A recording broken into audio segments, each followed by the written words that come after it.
Hello friends, எப்படி இருக்கீங்க? நல்லா இருக்கீங்களா?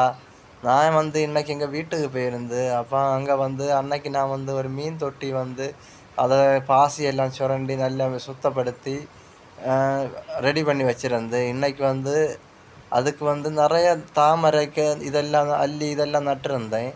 ஆனால் தாமரை நல்லா தேராது. மழை பெய்யச்சில் அது கொஞ்சம் இதாக அழிஞ்சு போகும். ஆனால் அல்லி அப்படி இல்லை, எப்படியும் தேறி வரும். ஆனால் அல்லி அதனால நான் அல்லி தான் பிறகு இன்றைக்கும் அதே மாதிரி குளத்தில் போய் அல்லி எல்லாம் எடுத்து தொளி எல்லாம் மாறி அதை ஒன்று ரெடி பண்ணணும்னு மனசில் தோணுச்சு. நான் வீட்டில் எப்படின்னா ஏகப்பட்ட கலர் மீன், அப்படின்னா எல்லா வகை கலர் மீனும் அதில் கோல்டு ஃபிஷ்ஷு, ஆரஞ்சு மீன், எல்லா எல்லா கலர் மீனும் நான் அதில் விட்டு வளர்த்திருப்பேன். அது அடுத்தது அப்படி வளர்த்தி நிறைய மீன் குஞ்சு அப்படின்னு அந்த தொட்டி முங்க மீன் தான் நின்றுது. எல்லாமே ஒரிக்க இறந்து போச்சு. அப்போ எனக்கு மனசே வெறுத்து போச்சு. இனி மீனே வளர்த்துறதுன்னு நினச்சேன். திரும்பவும் அடுத்தது வாண்டி பின்னியும் கலர் மீன் பின்னியும் வாசத்தோணி வளர்த்தினேன். திரும்ப அது நிறைய குஞ்சு போட்டு பின்னியும் அது பெருவிச்சு. இப்போ நான் இது வாங்கின மீன் இல்லை, இதில் இப்போ முடியாது. இது என்னன்னா நான் இது ரெண்டு தப்பி நின்று அந்த மீன் தான் அந்த பிடிச்சி விட்டுருந்து.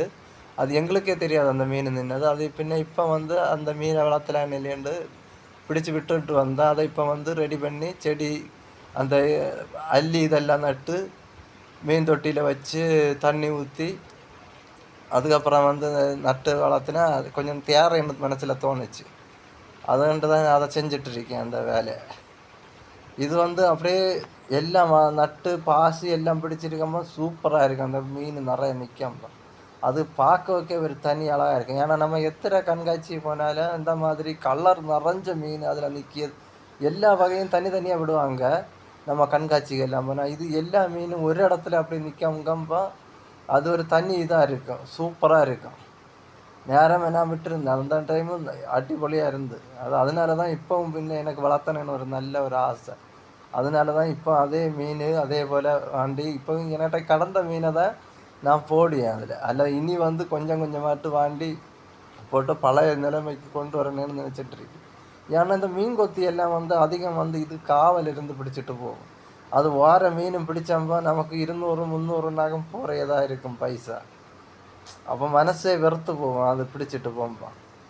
ஏன்னா இது ஒரு சாதா மீனை அதை பிடிச்சிட்டு போய் சாப்பிட்டாலும் ஒன்றும் இல்லை. இது நம்ம விலை கொடுத்து கலர் மீன் நம்ம வளர்த்து அப்படின்னு இல்லைன்ட்டு நம்ம ரெடி பண்ணி வளர்த்தியது. அப்போ அது பிடிச்சிட்டு போகும்போது மனசுக்கு எப்படி வலிச்சோம். சரி, அதை எங்கே எத்தனை பிடிச்சிட்டு போனாலும் நமக்கு அந்த வளர்த்துன்னு ஆசை வரைக்காலும் போகாது. இருந்தாலும் கலர் மீன் வாண்டி உடனே நம்ம விட்டு வளர்த்தோம். இதெல்லாம் இந்த மீனெல்லாம் எங்கிட்ட கடந்த மீன் தான். அதை தான் எங்கள் வீட்டில் விட்டுட்டு வந்தேன்.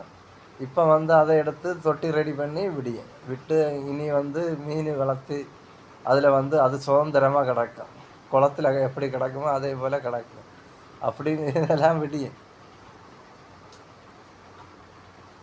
இந்த மீனெல்லாம் அதில் பாருங்கள் என்ன அழகாக ஓடி சாடி அது குளத்தில் எப்படி இருக்குமோ அதே மாதிரி நமக்கு காலையில் எழும்பினா இந்த மீன்கள் உடம்பா அந்த இதை நம்ம பார்த்தா நமக்கு ஒரு மைண்ட் ரிலாக்ஸ் ஆகும்.